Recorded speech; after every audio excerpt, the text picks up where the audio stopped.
L'élimination très surprenante des Gunners d'Arsenal en huitième de finale de la Ligue Europa. Bonjour à vous, chers amis téléspectateurs d'Afrique Sport, et bienvenue dans votre revue de presse quotidienne. Comme d'habitude, que vous soyez au travail ou à la maison, vous restez avec nous pour le tour de l'actualité sportive. Nous allons débuter avec la Ligue Europa, notamment la qualification de l'OGC Nice, une très belle qualification de l'équipe française sur un score de 3-1 face à Sheriff Tiraspol. L'OGC Nice se qualifie pour les quarts de finale de la Ligue Europa Conférence Nice Day, comme l'a si bien titré le journal L'équipe. Journée parfaite pour les Niçois et surtout pour Khéphren Thuram. Oui, une très belle journée pour le fils de Lilian Thuram, le grand bleu qui a été convoqué hier en équipe de France par Didier Deschamps, en même temps qu'il décroche la soirée une qualification en quart de finale de la Ligue Europa dans la foulée de sa première convocation en équipe de France. Le milieu de terrain niçois, à l'origine de l'ouverture du score, a réussi un match plein hier soir. Il a fait un très bon match avec cette équipe niçoise face à Sheriff Tiraspol, raison pour laquelle il a aussi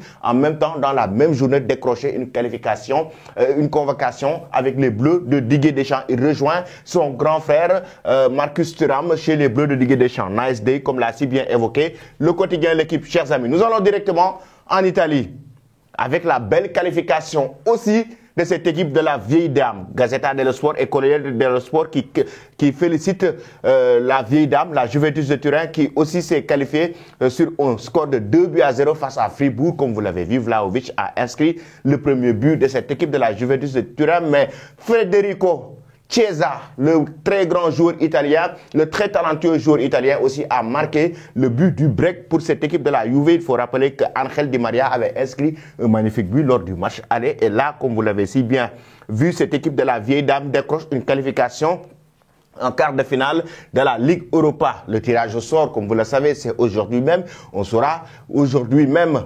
l'adversaire, le prochain adversaire de cette équipe de la vieille dame en quart de finale de la Ligue Europa. Chers amis, dites-nous en commentaire aujourd'hui, est-ce que cette équipe de la Juve est bien partie pour décrocher une qualification ou pour décrocher le titre de la Ligue Europa cette saison, pourvu que aussi Arsenal a été éliminé en huitième de finale. Et justement, parlant de cette élimination très surprenante d'ailleurs d'Arsenal, de l'autre côté, au Portugal, par le Sporting, félicité par les quotidiens portugais, Abola, comme vous l'avez vu, monumental, parce que Xhaka a inscrit le premier but de cette équipe des Gunners d'Arsenal à la 19e minute, après Gonzalez a égalisé en deuxième période. Mais aussi, on a vu une équipe de Sporting qui a su tenir en échec Arsenal sur le plan défensif, raison pour laquelle ils n'ont pas inscrit de but. Le leader de la Premier League, une très belle équipe actuellement, les Gunners d'Arsenal d'Arteta, qui malheureusement ne sont pas qualifiés face à cette équipe de Sporting. Pourquoi ? Après les 120 minutes, Arsenal a peiné lors de la séance de tir au but, et raison pour laquelle ils ont été éliminés à domicile par cette équipe de Sporting Portugal. Et comme l'a si bien, très bien évoqué le quotidien Record et Abola qui félicite le joueur, c'est monumental cette qualification de Sporting, parce que c'était inattendu. Au match aller, il y avait un match nul, Sporting les avait tenus en échec, mais au match retour, on s'attendait à voir une équipe d'Arsenal qui va venir s'imposer à domicile à l'Ilias Stadium, mais on a vu que cette équipe d'Arsenal, chers amis, a été tenue en échec encore une fois par Sporting. Et lors de la séance de tir au but, lors de la séance de tir au but, manque de lucidité de ces joueurs d'Arsenal, raison pour laquelle aujourd'hui ils ont été éliminés dès les huitièmes de finale de la Ligue Europa. Et pourtant, ils faisaient partie des favoris de cette compétition. Chers amis, dites-nous en commentaire ce que vous pensez de l'élimination très surprenante de cette équipe d'Arsenal en huitième de finale de la Ligue Europa Conférence. Je rappelle que toujours nous allons poursuivre le tirage au sort aujourd'hui avec mon confrère Edouard Abetou. En Angleterre, on félicite non seulement Manchester United, mais on parle de cette élimination, de cette grosse désillusion de cette équipe des Gunners d'Arsenal avec Daily Express Sport qui revient sur Far Out. Ils sont out, ces joueurs d'Arsenal, par rapport à cette compétition, par rapport à ce tournoi, la Ligue Europa Conférence. Mais de l'autre côté aussi, il y a un très grand Marcus Rashford qu'on a vu, et raison pour laquelle d'ailleurs le Daily Mail a fait une fixation sur lui, parce que face à Real Betis, il a inscrit le but de la victoire pour cette équipe des Red Devils de Manchester United avec un très magnifique but. Rashford qui marque un très magnifique but dans cette rencontre qui permet à Arsenal, à Manchester United de se qualifier très facilement, raison pour laquelle, comme l'a si bien évoqué le quotidien anglais, Ten Hag le félicite même après la rencontre par rapport à sa prestation XXL XL. Rashford actuellement qui fait partie des meilleurs attaquants d'Europe, quoi qu'on puisse dire, en championnat. Là, on avait cité Erling Haaland il y a de cela quelques jours. On ne peut pas ne pas citer Kylian Mbappé, on ne peut pas ne pas citer Rashford ainsi que Victor Osimhen parce qu'il est en train de faire de très belles performances avec cette équipe de Manchester United depuis le début de la saison. Et pour rester, chers amis, en Angleterre, là, on va parler de Crystal Palace qui limoge Patrice Vieira. Oui, Patrice Vieira, l'ancien entraîneur de Nice, qui a été viré par cette équipe de Crystal Palace pour insuffisance de résultats. 18 mois après son arrivée au sein de cette équipe anglaise, Patrice Vieira a été limogé. Actuellement, Crystal Palace qui occupe la 12e place de la Premier League et qui est en danger,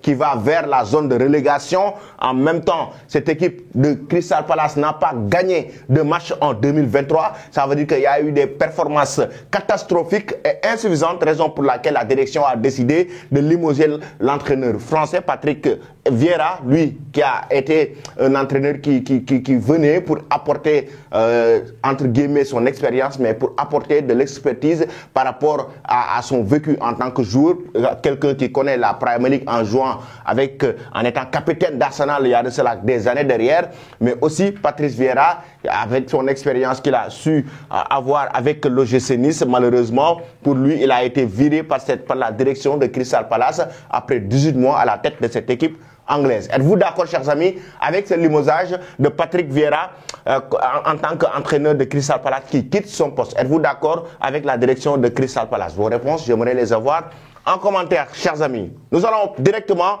au Portugal pour parler maintenant de Cristiano Ronaldo, l'entraîneur de cette équipe nationale portugaise qui revient sur l'avenir de Cristiano Ronaldo avec cette sélection portugaise. Le capitaine Cristiano Ronaldo qui a été éliminé en Coupe du Monde Qatar 2022 par le Maroc.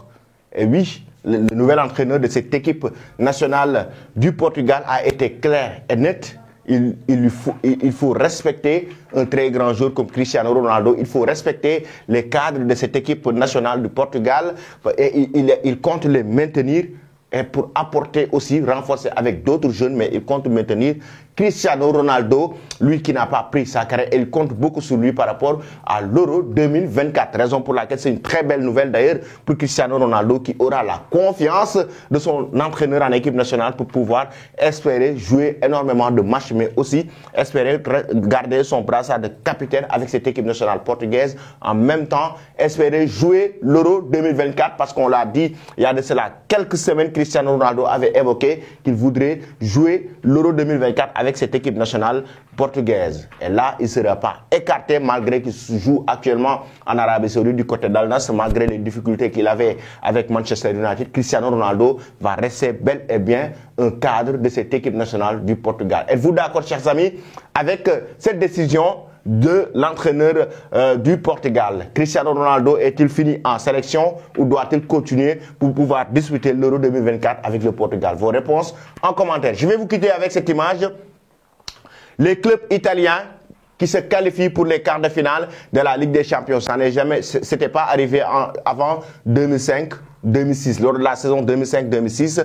Depuis la saison 2005-2006, c'était pas arrivé. Les trois clubs italiens en Ligue des Champions. Est-ce que la Serie A, la question que je vous pose, est revenue au devant de la scène du football européen?